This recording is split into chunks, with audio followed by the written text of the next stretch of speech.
Okay, I think we can get started.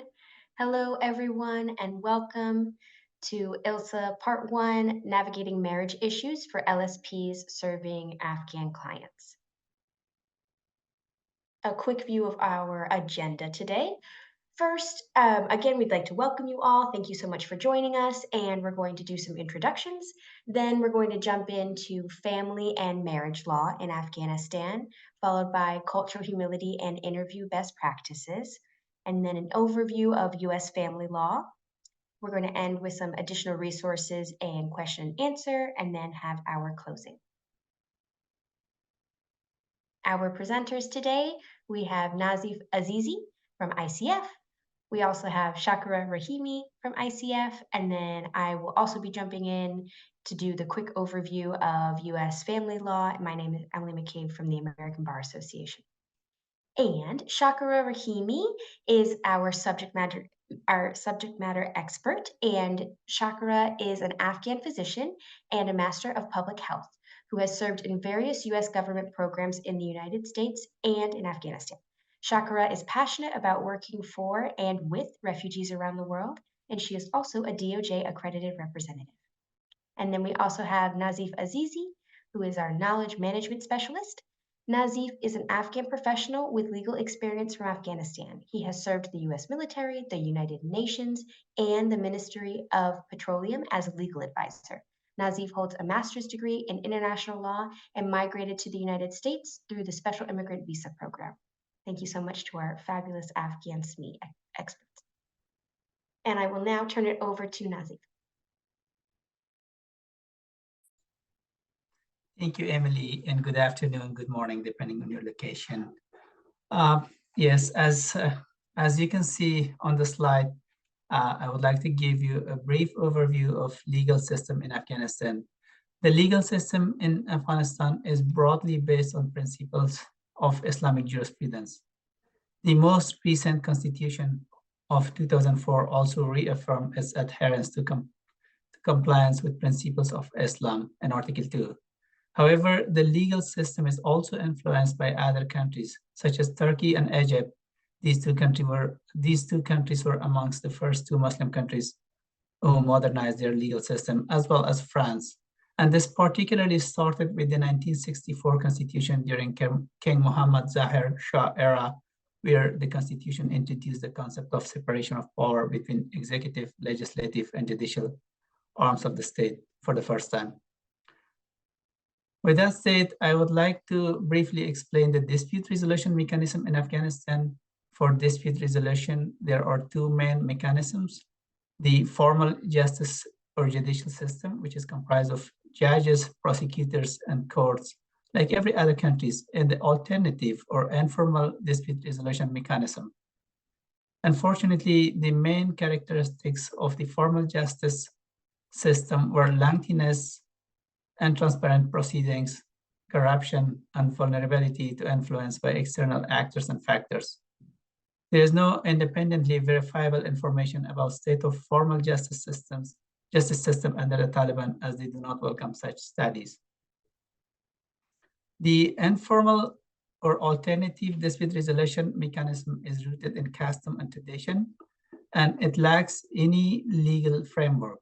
In the informal mechanism, elders and religious leaders would make decisions on cases brought to them. Incompetence within the formal justice system has contributed to a broader use of alternative dispute resolution mechanism. Reports and survey before the Taliban took power in 2021 suggested that a higher percentage, 70 versus 55, of Afghan population believe in fairness of the alternative justice mechanism when compared to the formal justice system. Despite somewhat efficiency, the alternative dispute resolution mechanisms suffer from elements such as lack of legal basis, lack of legal protection for plaintiff and defender, imposing harsh or disproportionate punishment, inconsistency in decisions, absence of appeal mechanism, and potential influence for one party to change its standpoint or to give up on their claims. Also, there was a third type of dispute resolution mechanism, which may not exist anymore, but I think it would be interesting for some of you to mention. It is the Taliban shadow justice system before they came to power. During the time of Republic in Afghanistan, which lasted from 2001 to 2021, the Taliban mobile court operated concurrently with the formal justice system in most provinces. Due to the issues mentioned in the formal justice system, people started using Taliban justice mechanism, particularly in rural area where the Afghan government at the time did not have full control. It seemed that people preferred it because of rapid decision-making and better implementation of decisions due to probably the element of fear from Taliban. Presently, there is no official data available about the mobile courts and judges of Taliban, but these courts may have been merged into the Taliban formal justice system after they took power in 2021, as the need for these courts has diminished, plus Taliban shares a lot of characteristics of a totalitarian group, and I believe they will not allow parallel structures beside their formal entities. If you can go to the next slide, please. Thank you. Law governing personal status of Afghan citizen. Well, with this brief preamble, this slide, I will be talking about these laws. And as I mentioned, the Islamic jurisprudence is the main source of legislation in Afghanistan, and its influence over family law is even more obvious. In addition to that, custom and tradition play a significant role in shaping and managing personal status of Afghan citizen,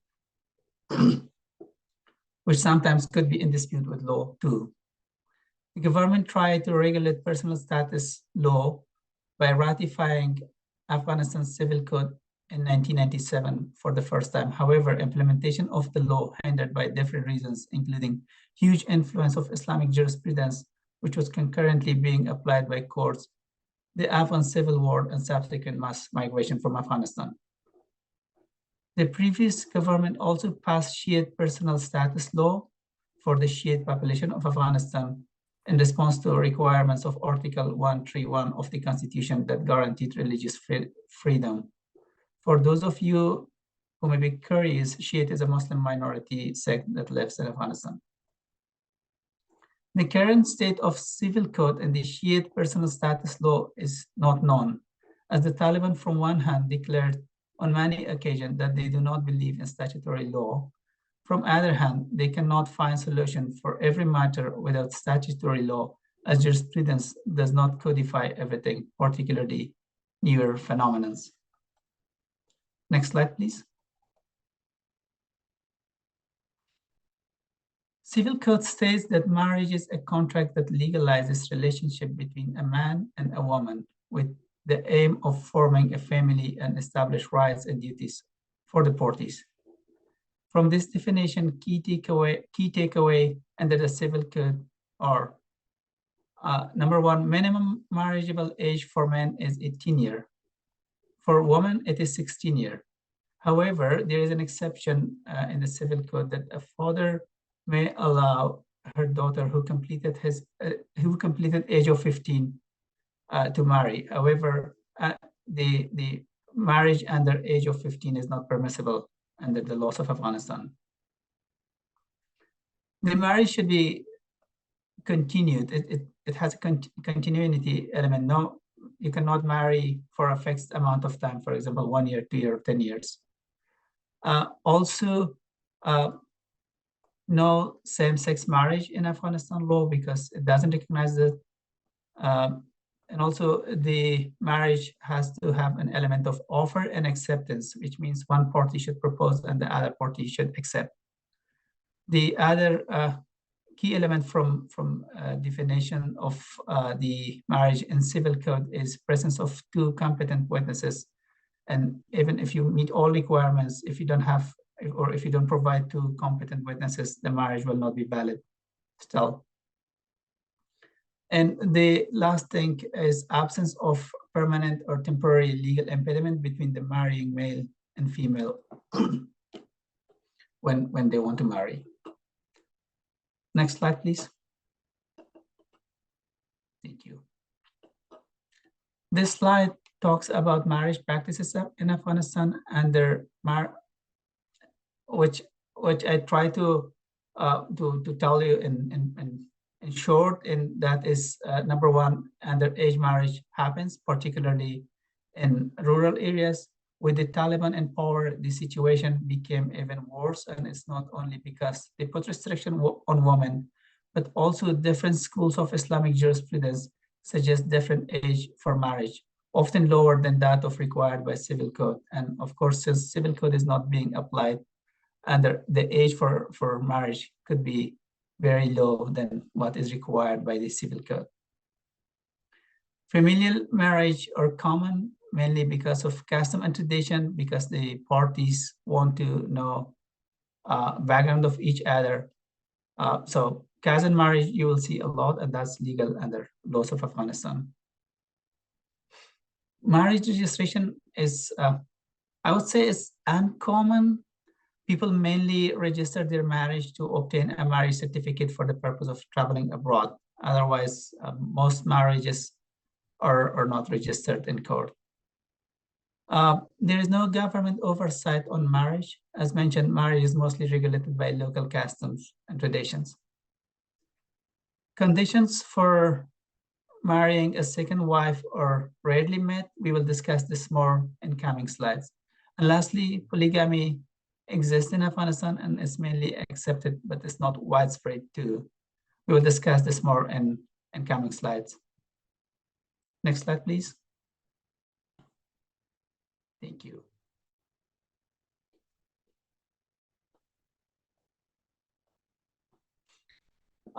Afghanistan civil code conditionally allows polygamy, but conditions are rarely met. Additionally, these conditions lack measurements elements. The conditions are, number one, no fear of injustice between wives. The man, which means the man must make sure both wives are treated equally financially, and as well as he spend the equal amount of time with each of them. As you can see, this is not a measurable condition. Financial stability, meaning the man can provide food, clothing, residence, and medical treatment for both wives. And last condition is legitimate reason, which means either the woman is infertile or has incurable or hard to cure illness. All above three conditions should be met simultaneously. However, as you can see, none of them are measurable, unfortunately. In practice, while polygamy is not common, it also doesn't usually come with any social stigma, and it's generally accepted. Polygamy may also differ from one part to another part in the country. Additionally, polygamy tends to occur more frequently in rural areas, economically disadvantaged family, and possibly among those with lesser education. Next slide, please. Thank you.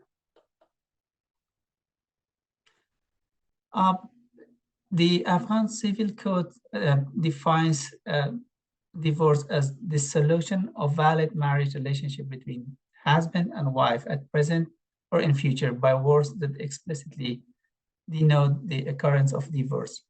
Under the laws of Afghanistan, the power of divorce solely lies in the hands of the man. A man can divorce his wife at any time without needing to register it or to have witness, or even he doesn't need to provide any reason. Unfortunately, that's the rights that the law gave the man. Although women cannot divorce their husbands, a woman can request the court to be separated from her husband based on one of the following 4 conditions.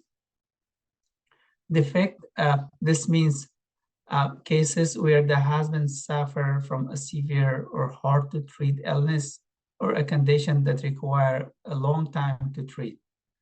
A wife may not be able to request separation if she was aware of the condition before marrying her husband.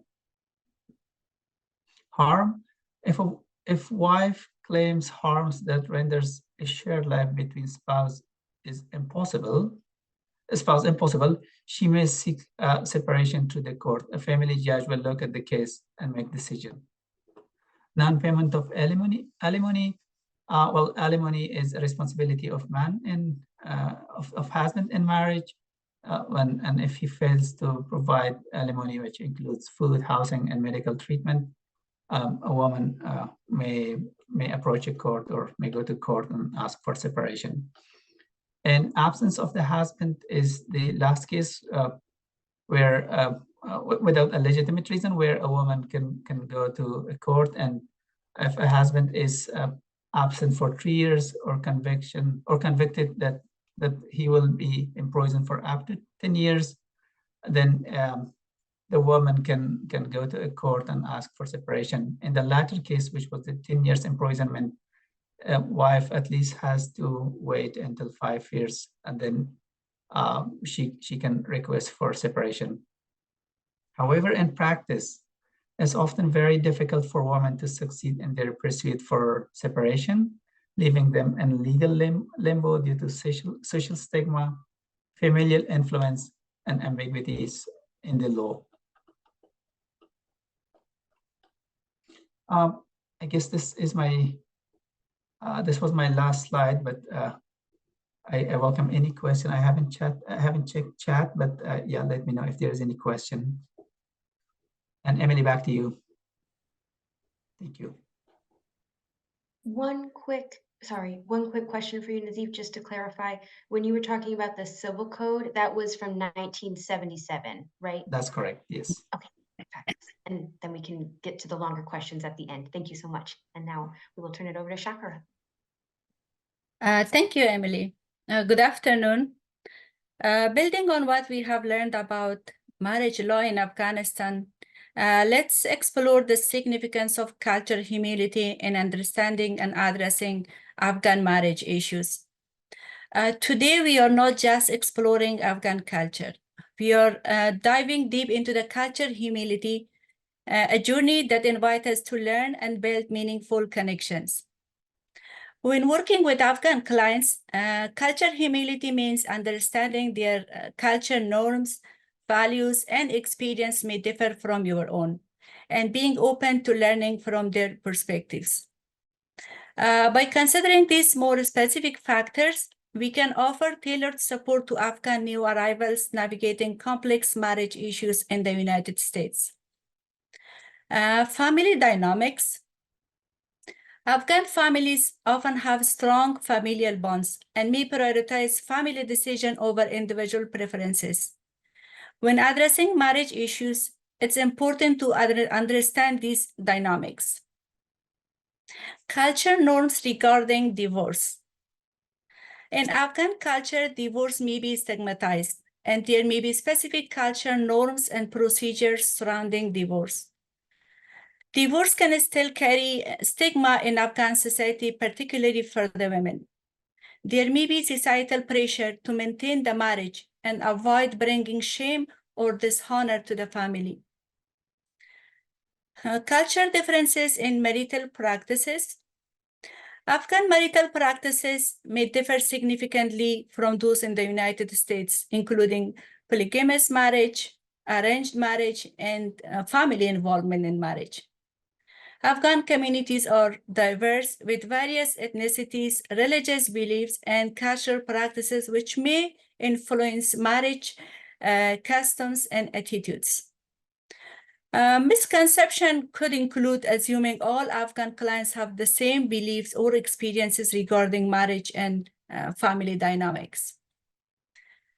Religious considerations. It's important to note that while Islamic principles form the basis of marriage in Afghanistan, there can be different interpretation within different communities and families which can influence their perspective on marriage. Access to marriage-related services.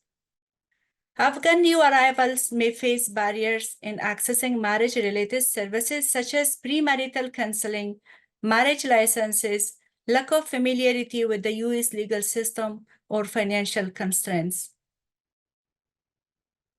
Another important factors can be domestic violence and marital abuse. Afghan individuals may experience domestic violence or marital abuse, which can be compounded by factors such as cultural stigma, isolation, and fear of deportation. If there are concerns about domestic violence, forced marriage, or other safety issues within the marital context, address these issues by providing information about available support services and also legal protections. Custody and child welfare. Marriage issues may intersect with child custody and welfare concerns, particularly in cases of divorce or separation. Legal providers could advocate for the best interest of any children involved and ensure that Afghan parents understand their rights and responsibilities under US law. Next slide, please. Here are some interview tips to navigate these sensitive topics respectfully. Building trust.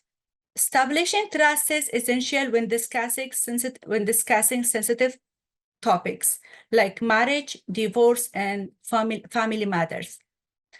Take the time to build rapport with Afghan clients by showing genuine interest in their culture, customs, and traditions. Building trust is crucial as it creates a safe space for clients to share their concerns and experiences openly. Respect culture norms. Understand the culture norms and values surrounding marriage, divorce, and family dynamics in Afghan culture, and being open to learning from Afghan clients is crucial. Afghan culture places a strong emphasis on family and community, and traditional gender roles may influence perception of marriage and divorce. It's important to respect these culture norms and avoid imposing Western values or judgments. When discussing sensitive topics, using neutral and non-judgmental language could be a preference.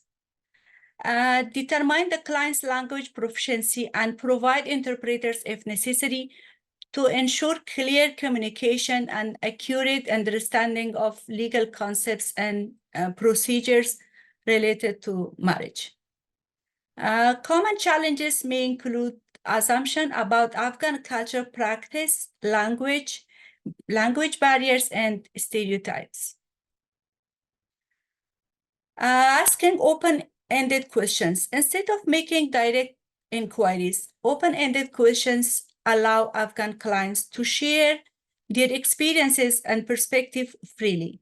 For example, we can ask, can you tell me about your family dynamics? Or how do you feel about the role of marriage in your life? Listen actively to understand clients' concerns, values, and preferences regarding marriage, divorce, and family matters, showing empathy and validate their feelings. Being patient allows the clients to express themselves at their own pace. Discussing marriage, divorce, and family issues can be emotionally challenging for some clients, especially if they are dealing with complex or deeply personal issues. Respect clients' privacy and confidentiality and assure them that their information will remain confidential. It would be better to explain organization confidentiality policies and procedures to give clients peace of mind. Provide resources and address safety concerns. Offer culturally appropriate resources and support services to clients who may benefit from additional assistance or guidance. This could include referral to community organizations, religious leaders, or mental health professionals who have experience working with Afghan clients and understand their culture needs and preferences. Offering written material in the client's preferred language, if possible, to supplement verbal explanation and ensure understanding of complex legal concepts or procedure related to marriage. These were the key interview tips that we should consider when discussing marriage issues with Afghan clients. So these were my slides. If any questions, please. All right, thank you so much, Chakra. And I think we'll save the big questions for the end. Okay, now, and thank you so much, Nazif and Chakra, for all that wonderful information. And now I'm going to talk quickly about some of the big differences that you may come up against with your clients for Afghan family law versus US family law. And the first here is what is or are the governing laws. And as Nazif explained, there's a few key laws in Afghanistan. And meanwhile, in the United States, it's very state dependent when it comes to family law. There are a few select SCOTUS cases, Supreme Court of the United States cases that have been impactful, but generally the family law is left up to the states to decide. And who can be a spouse? We have here in Afghanistan, as Nazif explained, one man and women only. And then in the United States, it's gender blind, any two consenting adults. And then how does the law view multiple marriages and spouses? In Afghanistan, polygamy, as Nazif explained, is accepted but not very widespread. And then in the United States, polygamy is outlawed in all of the states, DC, and the US territories. And then bigamy is a criminal offense in all states, DC, and the US territories. Can marriages be arranged? Yes, in Afghanistan. And in the United States, yes, as long as the spouses consent to the marriage. At what age can one get married? In Afghanistan, generally age 18 for men and age 16 for women. And Nazif explained some of the exceptions that apply. And in the United States, it depends on the state. Can I get married within the family? In Afghanistan, yes. Cousins, brothers, widow, those are pretty common examples that you can see. And in the United States, it depends on the state. Some states allow first cousin marriages. For example, I'm in Virginia, and it is legal to get married to your first cousin here in the state. Is registration of the marriage required?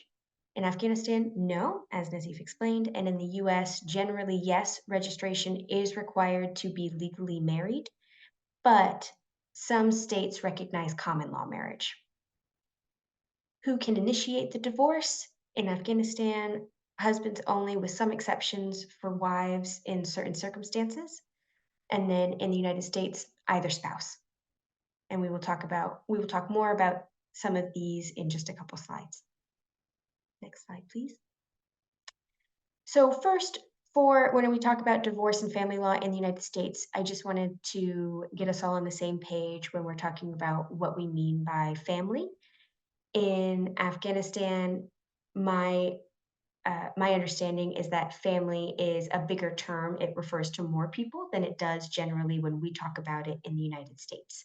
In the United States, especially under immigration law, generally, when we say family, unless otherwise noted, we're referring to the immediate family. So we're talking about spouse A, which could be mom, spouse B, which could be dad, and then any child or children. Next slide, please. And Family Law 101. And this information, just as you heard me during the comparison slide, a lot of this is state specific. So be sure to speak with a local attorney to learn the exact laws in the state where you live, because they can be different. But Family Law 101, when we talk about that in the US, that includes things like protective or restraining orders for abusive family situations. And just as Chakra said, I would encourage you, if you have any inkling that there may be some familial abuse or some dynamics that might not be healthy in your client's case, in your client's home life, that you inform them of the different options that we have here in the United States. provide them some pamphlets, some phone numbers, remind them that 911, they will come if they are in trouble, if they are in an emergency situation, those sorts of things, which are good to review with clients generally anyway, especially in the immigration context when home country can be very different. So we also have generally family law includes child custody and divorce, which we will talk about those two topics in just a moment. We also are talking about child support, spousal support or alimony, and then we're also talking about adoption. And family law includes a lot more things, but these are the topics that I think are most pertinent for today. Divorce. Divorce, again, very state specific, but generally either spouse in the United States can file for divorce, and a spouse's consent to divorce is not required to file for or ultimately obtain a divorce. And when the person can file, generally a person must live in one state for 6 months before that person can file for divorce. My family law professor used to say you can get married just about anywhere in the US, but getting divorced is a whole nother story. So while it might be easy to get a marriage license in a different state or get married in a different state, getting divorced is a bit more of a process. And what kind of divorce to file? There are two big ones. There's no fault divorce and there's fault divorce. No fault is what it sounds like. It means that nobody needs to prove another person's bad behavior. And every state in the US allows no fault divorce, but the specific requirements vary. And meanwhile, you also have fault divorce in some states. This can be difficult to obtain depending on the grounds. So again, if your clients are interested in more information, it's definitely state specific. So I would encourage you to speak with the local attorney. Child custody. Just as Shakira said, the standard for child custody and child welfare is the best interest of the child. And that can seem very different to different folks. So just keep that in mind. And sometimes just explaining that the standard is the best interest of the child can really help folks be grounded in, this isn't about you and your partner. This is about the child, what's best for the child. There are two types of custody, physical custody and legal custody. Physical custody is about the parent's right to exercise physical control of the child, with the best examples being living with the child, providing daily care for the child, that sort of thing. And then legal custody is the parent's authority to make decisions on behalf of the child. So these might be where the child goes to school, what kind of school the child goes to, the medical decisions regarding the child, those sorts of things. And a judge can order joint custody or sole/primary custody.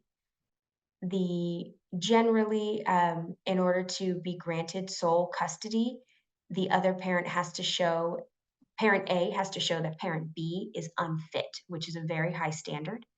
So again, these sorts of things, this is just a general overview of the US law, US family law, so please be sure to check with your state specifically. And then also for presumptions, generally there is no presumption in favor of any form of custody between two parents. It also under the law, for the best interest of the child, the gold standard is joint custody generally. So that means that the judge wants to see that if both parents are willing to be in the child's life and want to continue to be in the child's life, that's perfect. Then the judge will order something that looks like that. It might not be the easiest to facilitate as to co-parent, but that is generally what the judge is going for, unless there's some reason why one parent should not be involved. And I also just want to note that generally grandparents, aunts, uncles, anyone outside of the parents do not have an automatic right to custody of the children. But that also depends on the state. We're not talking about visitation rights today, but just know that even if they don't have a right to custody, that doesn't mean that they can be out of your lives forever in a way. And now we will go back to the Q&A session. Let me pull up. Shakra and Nazif, if you have any burning questions that you saw that you wanted to answer right away, you can go ahead. Otherwise, I will read through them. Thank you. I saw a couple of questions in chat, and I would like to briefly touch upon them. Lisa Callahan asked about, and I want to find the question, where you can find the information that were presented to you in the slides. I think there are 2 or 3 resources that you will be able to find some good information. Number one, the Afghan Civil Code, which is translated by Stanford Law School. So an English translation is available, and I will put a link to the chat. There are also a couple of studies by, I believe it's a German institute called Max Planck. They conducted some research about Afghan family law. I can share that with you as well. And also there is an advisory or a piece of information on Department of State web page. It's very general, but I think it can give you a sense. I will share these resources with you. Jacob Ben Habib asked about the decree number 7. It's a good question because the decree was issued in 1978, 1 year after the 1977 Civil Code was ratified. And after in 1978, a coup happened in Afghanistan, which as a result of which President Dawood got killed during and the Civil Code was enacted during his time, and a communist regime took power in Afghanistan, and they tried to make distance between themselves and the existing customs and even religion, because communist ideology, they believed that religion should not play any part in governance. So that decree is famous, and I have it pulled over in front of me. Unfortunately, it's in Dari. I am not sure if an English translation is available, but I will check. Yes, in Article 5, it says that engagement and marriage before completion of age 16 for women and completion of age 18, which is again in accordance with, in compliance with the Civil Code, is not allowed. A lot of decrees during this time after 1978, when the coup happened and the Communist Party took power, they were seen as opposed to Islamic belief. And for this particular case, I'm unsure if this is still valid or invalid, but I will have to check that. But I see very high chances for it to be not valid, because a lot of their decrees were nullified by government who took power after they were removed from power in 1991. But I will have to check this and I can give you more information about it to see if it is still valid or not. And I think there was one more question, or maybe not.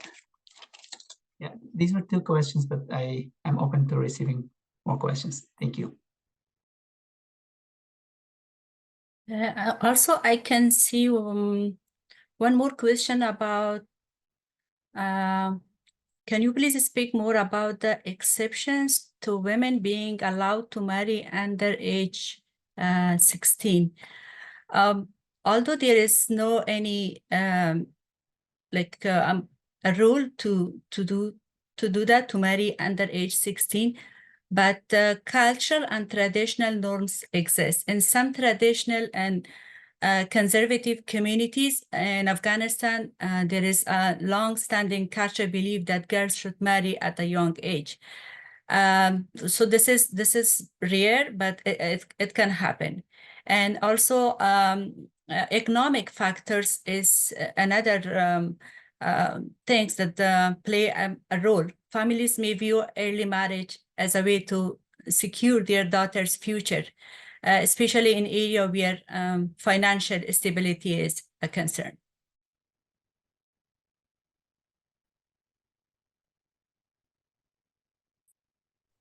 And do either of you know if a divorce has to be on paper to be considered valid or registered?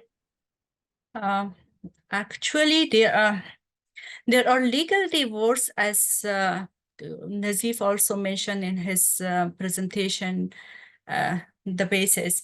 So according to Afghan civil law, so divorce is typically a formal process that requires legal procedure and documentation. This includes obtaining a divorce decree from a court or government authority.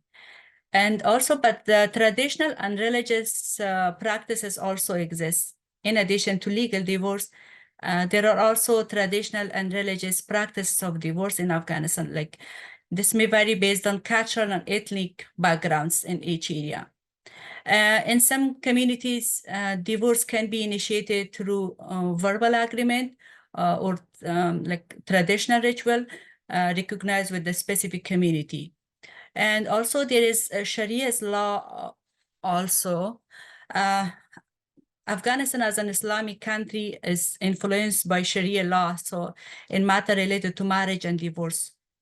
So Sharia law also outlined procedures and conditions for divorce, including the concept of we call talaq, divorce initiated by the husband, and khula, divorce initiated by the wife for the reasons that Nazif mentions. This process may involve verbal declaration of divorce in the presence of the family members and any other witnesses. So these are based on specific practice of Islam laws.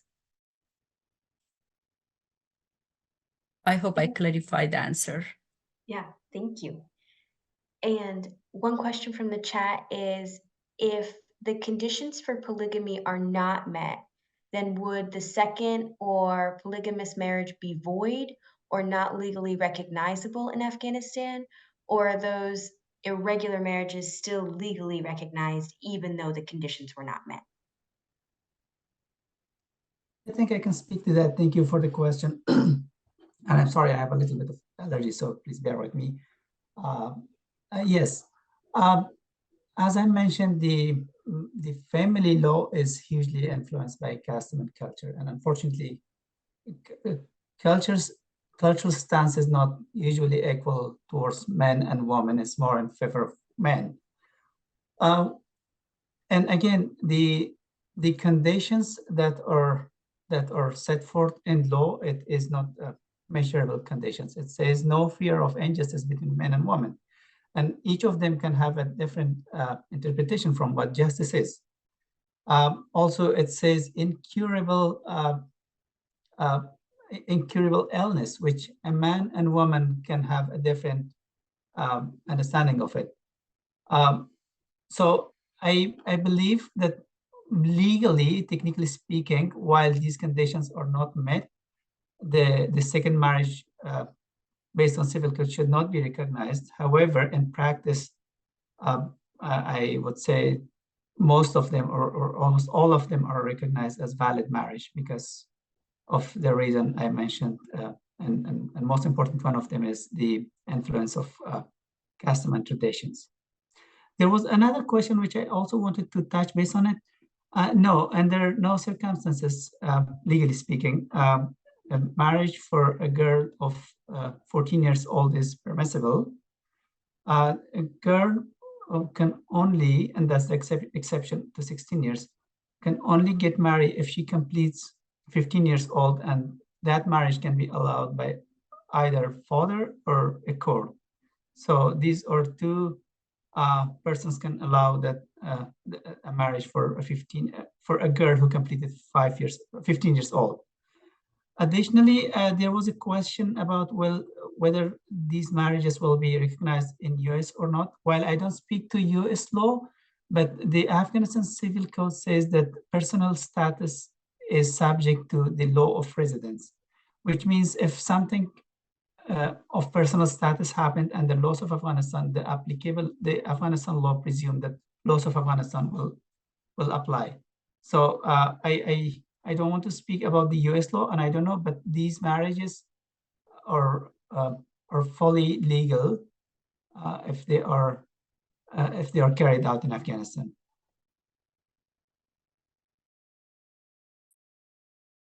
Thank you. And I see another question in the chat about the US. Is there no specific law that determines the age of marriage? Generally, no. It's state specific.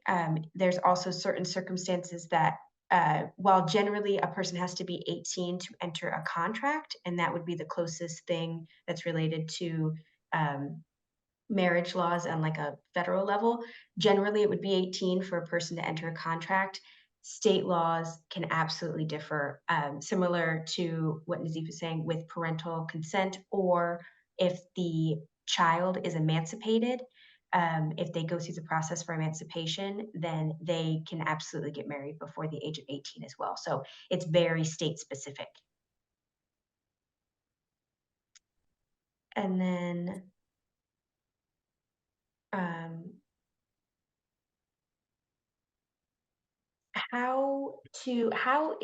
what are some ways to help tell a client that their marriage is illegal in the United States, either because they are related or because of polygamy, and that we cannot bring that spouse for whatever reason? Any tips and tricks for that? Well, while I believe this is a tricky question and depends on the relationship you have with your client, but I see the only way is to inform them about the legal differences between the two countries. And a lot of people, because law is perceived differently in Afghanistan, people usually, they are not in interaction with laws as often as they are in here. So a person who may live in, particularly if they live in a rural area, unless they have a claim against someone or something, I would say he or she would not be exposed to law enforcement authorities or agencies.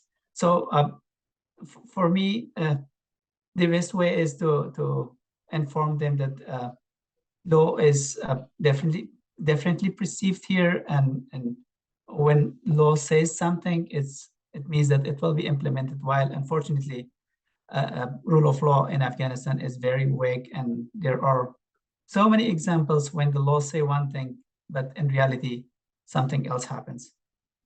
I know there is no a direct answer to this question, but I hope this can help. And I also want to note that this is part 1 of our series about navigating marriage issues.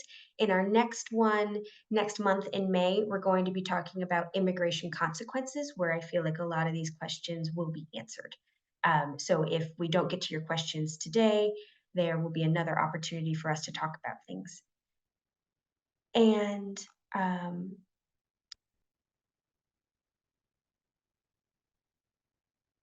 let's see. Nazif and Chakra, do you know if common law marriage exists in Afghanistan?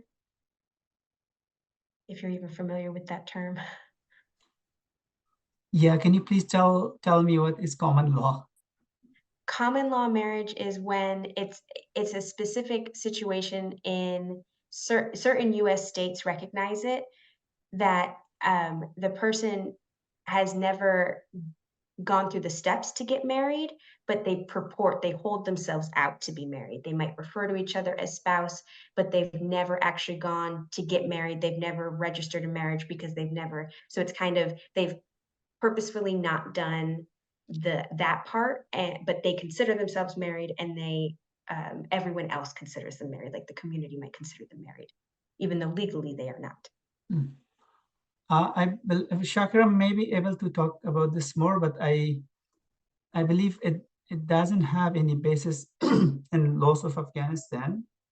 However, in some parts of Afghanistan, when a child is born, and this is very rare, a child is born and there are two close friends. One of them will say, "Okay, I will marry when my daughter grow. I will marry my daughter to your son if they're the same age." And then sometimes these marriages never happens, but that girl will be somehow seen as a future spouse for the boy. But I believe this is a different issue. And Chakra, please add if you have any more information about this. But it lacks, I think it lacks legal basis in Afghanistan law. Yeah, I agree with Nazif because in Afghan laws, so marriage is generally governed by Islamic principles and the Afghan civil codes.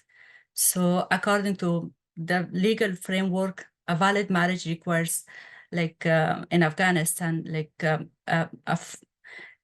formal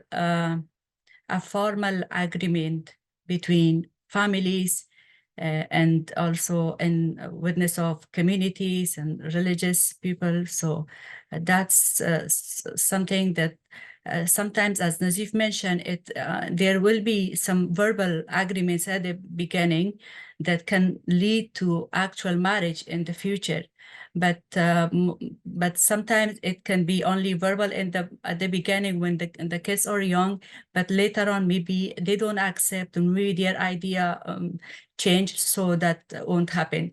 But in general, they if they don't stand on their word, it's not a good thing for the families, because they said, "Oh, you promised this, you have to do this," even if the daughter and the son, they're not happy when they grow up.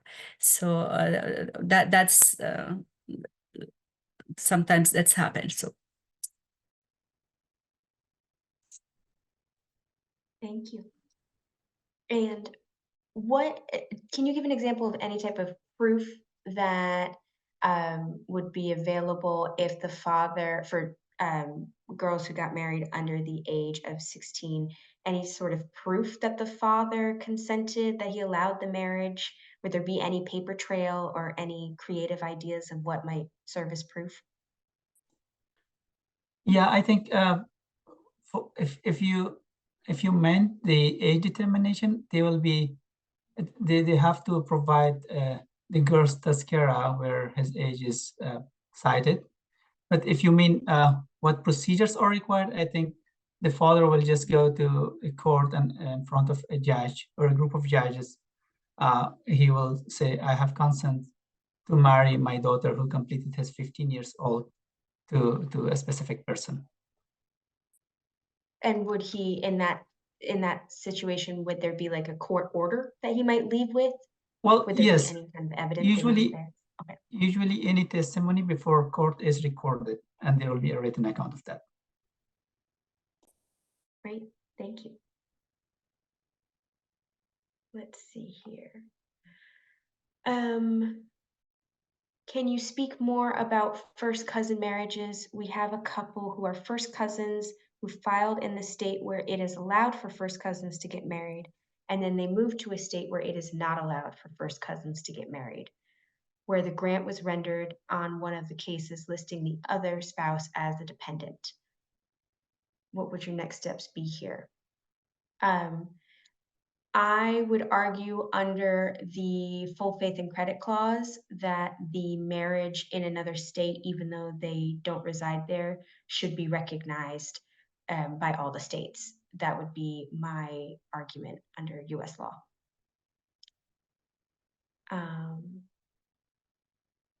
And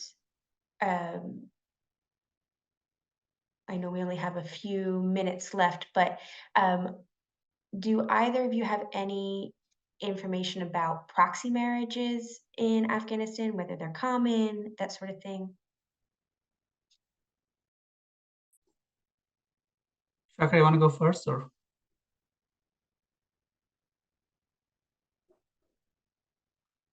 Okay, yeah, proxy marriage. I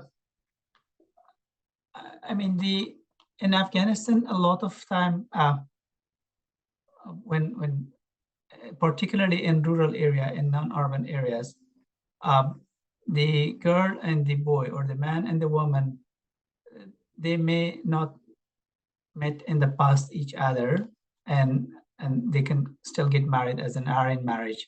But a proxy marriage, I don't believe that that is a very common thing in Afghanistan. And thank you, Lauren, in the chat, who clarified that common law marriage usually requires, in the US, common law marriage usually requires a minimum number of years living together and acting as if you were married to qualify as marriage. Thank you. And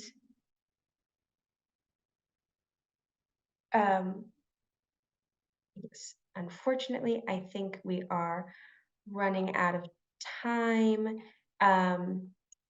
But one quick question,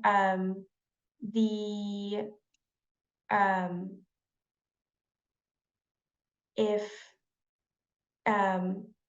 there are,